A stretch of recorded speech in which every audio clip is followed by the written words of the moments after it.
And good evening. It's time now for Talk of the Bay, K-Squid's local talk show focusing on local, national, and international issues of concern to folks right here in the Monterey Bay. I'm Rachel Ann Goodman, your Thursday evening host, welcoming you to Community Radio, our forum on what's happening. Well, just a week ago, I sat in this same chair and I interviewed the mayor of Santa Cruz, Fred Keeley. Our conversation ranged pretty far and wide. He had just come from meeting with someone who had threatened to stab him for his vote.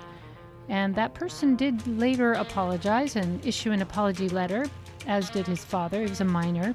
We won't mention his name because it's not public.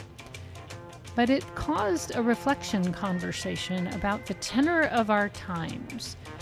At times when people who used to agree are doxing one another, definition being publishing someone's home address with the express intent of going there and protesting there and sometimes harassing that person or even threatening them when their children are home. So that's one thing that happened recently here in Santa Cruz.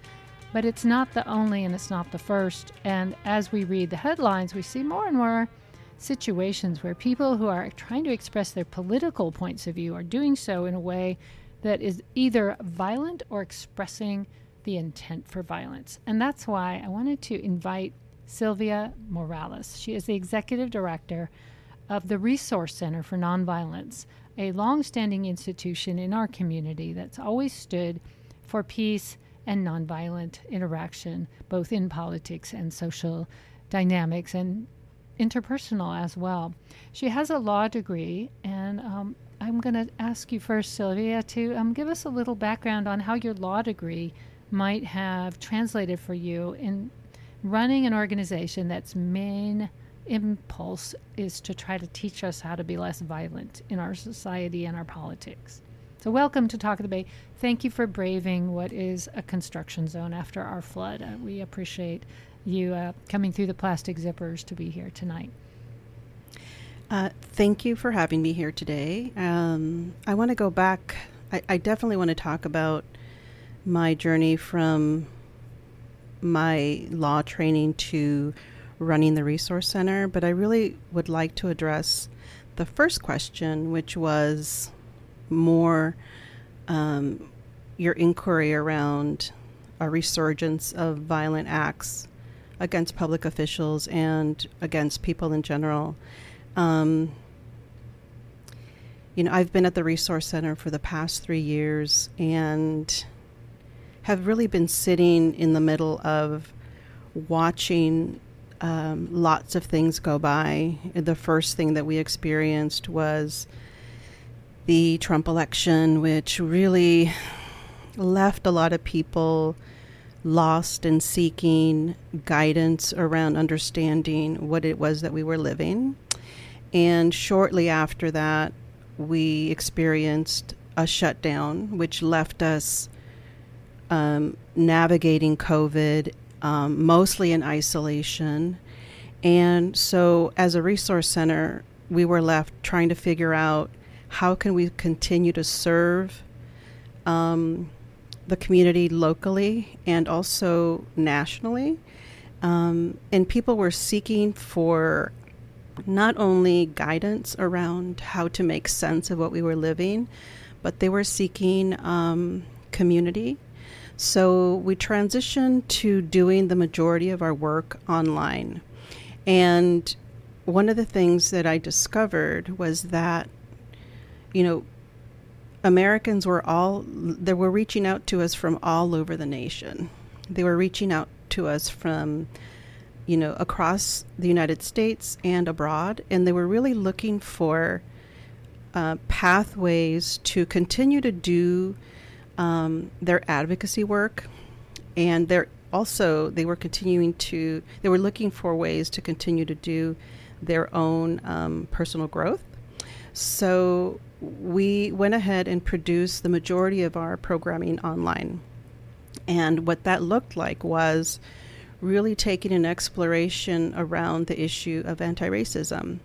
Because at the end of the day, what a lot of these issues really led to was examining our society from a racial lens.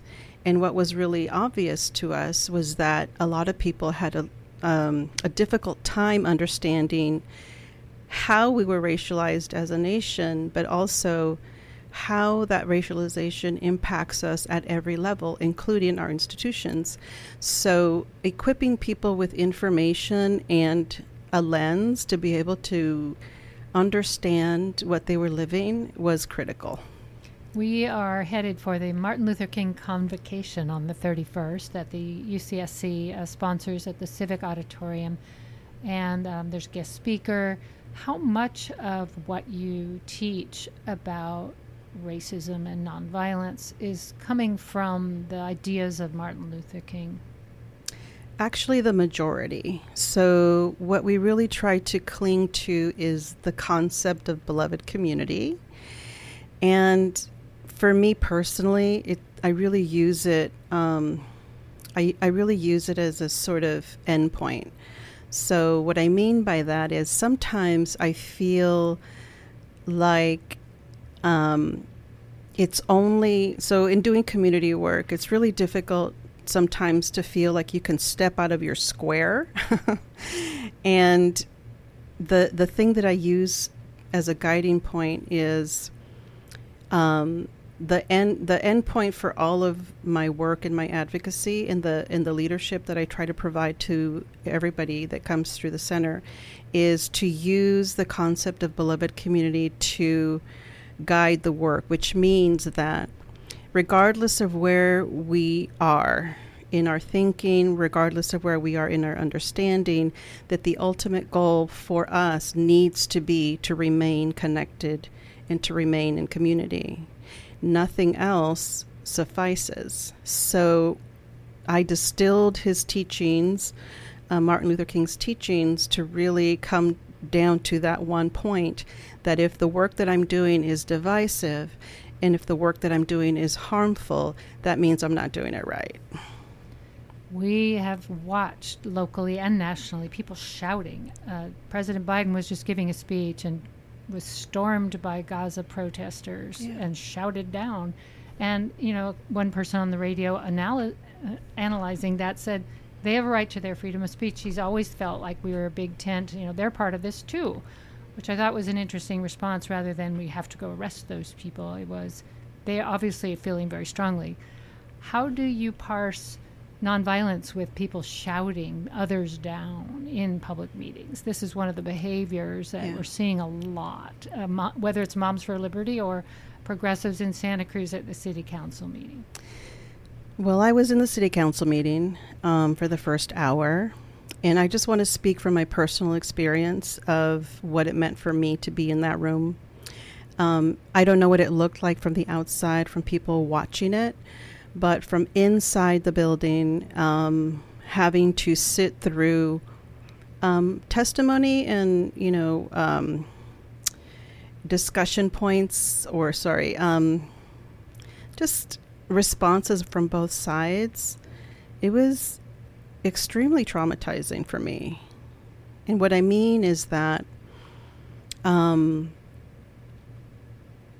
we are talking about thousands of people dying.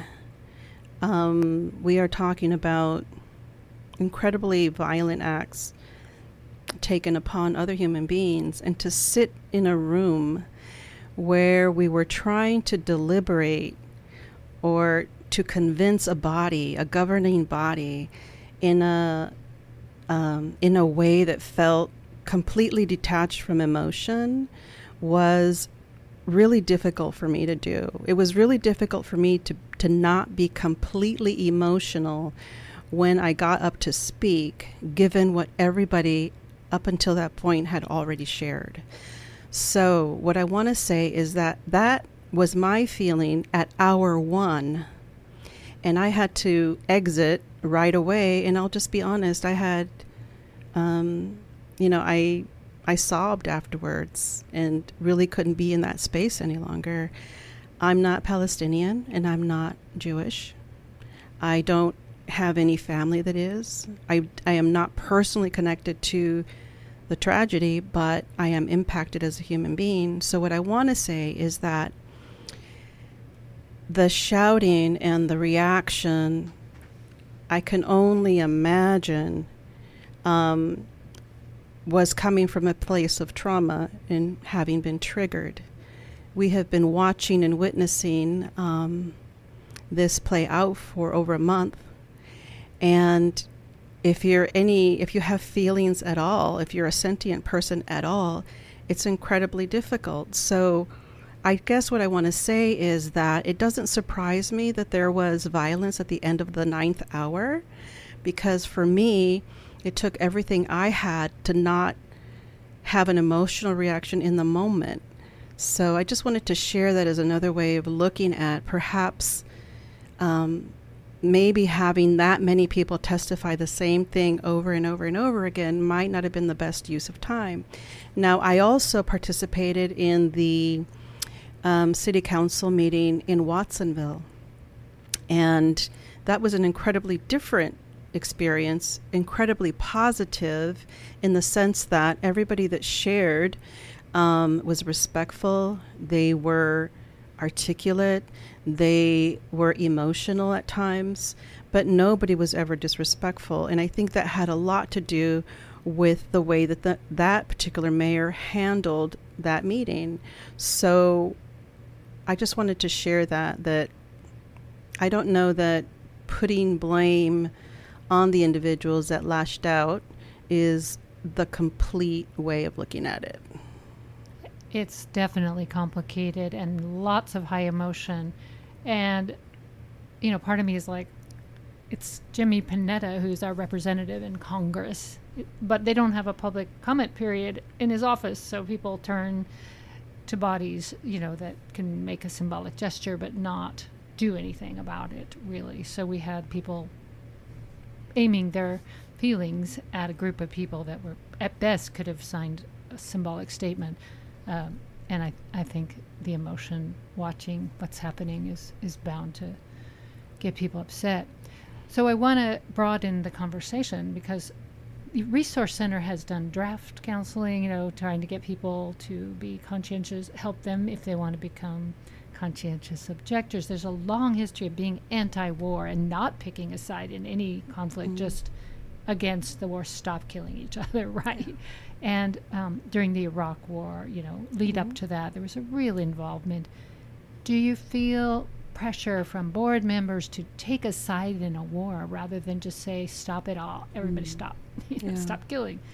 Is there a way to parse that that satisfies people when they're pushing you to declare your allegiance to a particular side in a war?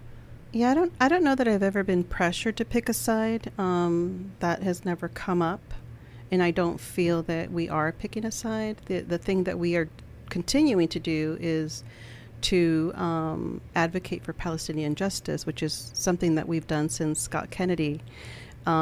We've always had a group that's been a part of our organization, Palestine Justice Coalition, and they have been meeting since Scott Kennedy days. So when I began, the group was still active, and it continues to be active now. And the resurgence of this, or the blowing up of this issue hasn't changed our direction at all. It has made it difficult to continue to advocate for the Palestinian people, because it's not necessarily a popular position in our community. But because it isn't popular, isn't really deterring us from it. And I think the thing that really, what it comes down to, and recently we had Stephen Zunis come to the center and talk to us about the complexity of the issues in Israel and Palestine. And at the end of it, what it came down to for me is that we still have Islamophobia in our country. We have racism in our country. And we have anti-Semitism in our country. And as long as we have all of those things existing for us, we're going to have the conflict that we see here in our own country. So It's certainly complex. Bernie Sanders put forward a resolution saying, no, to let aid in, but also make it conditional, and it did not pass in the Senate. So you have people advocating for ceasefires and people trying to make military aid conditional, but they're not getting the traction yet. That pressure does matter. So let's go back to methodologies and tactics that are and aren't acceptable in the world of nonviolence. We've seen really powerful sit-ins where everybody's blockading something. In Argentina, the new president just passed a law saying you can never block a street or you go to jail. So there's literally laws preventing people from expressing themselves to their government. In other countries, I fear that we would be heading in the same direction if Donald Trump gets into office. Mm-hmm. And so here we are in this moment, where we could be going even deeper toward an Argentina model where you can't even go out and say what you feel.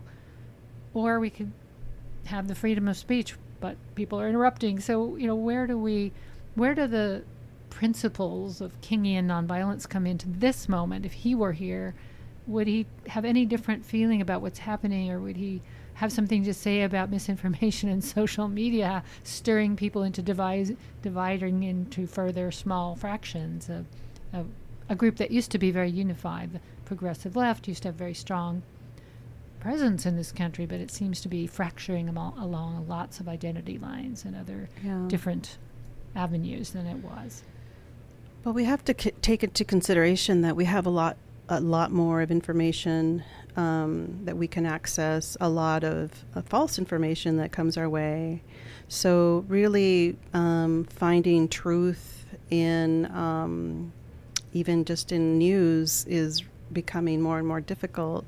So, which is the topic of our next guest in about 15 minutes, so stay tuned. We have an expert in misinformation and disinformation in media. So we will be continuing this conversation with Nolan Hignan, an expert in this field, which I hope as you're driving home, Silvia, you'll be listening to. So that's something that we have to pay attention to, is what is it that we're what is it that we're advocating for, and is it based on truth? Is it not based on truth? There's a lot out there.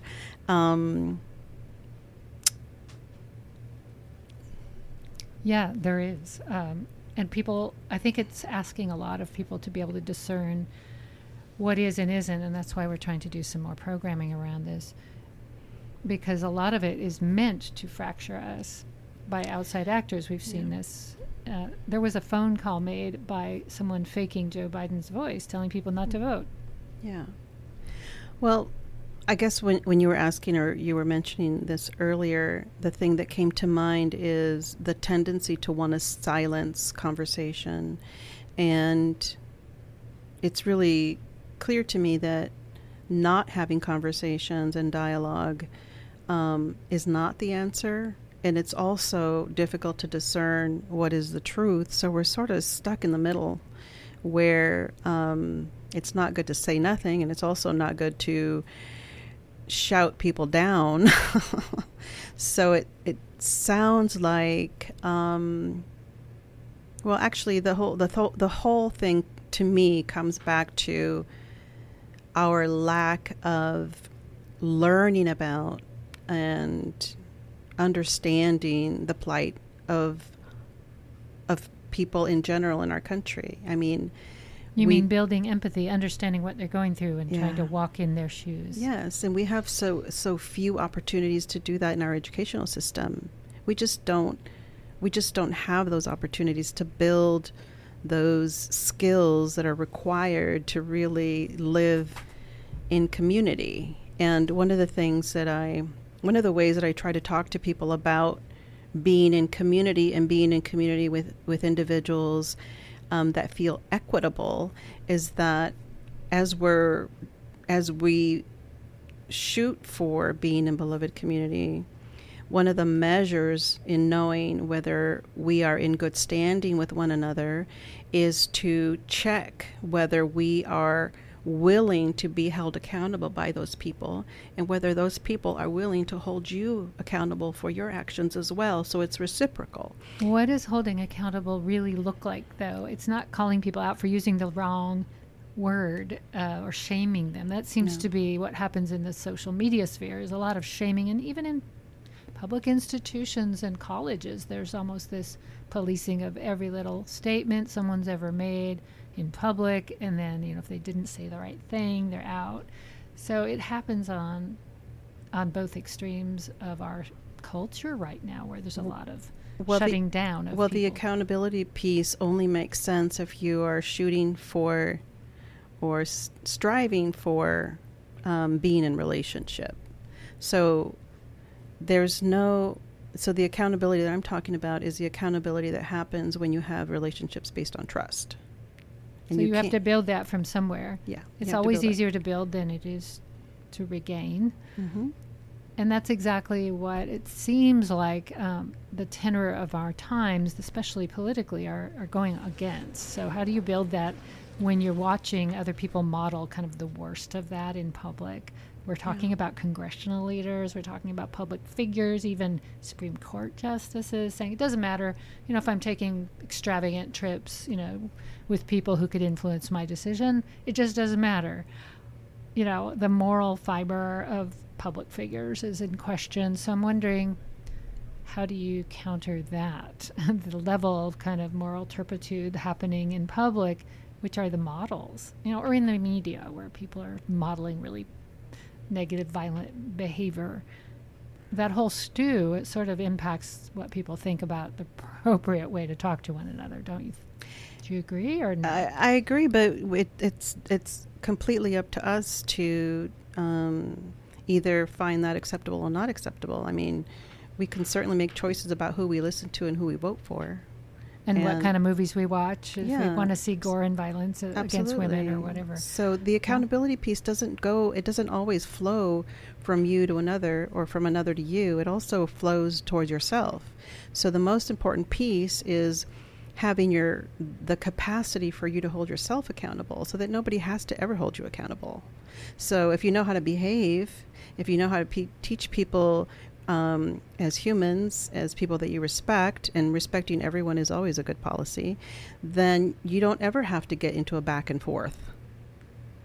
So back to that city council meeting where people were feeling devastated and sad and angry because they kept hearing these stories and the statements over and over.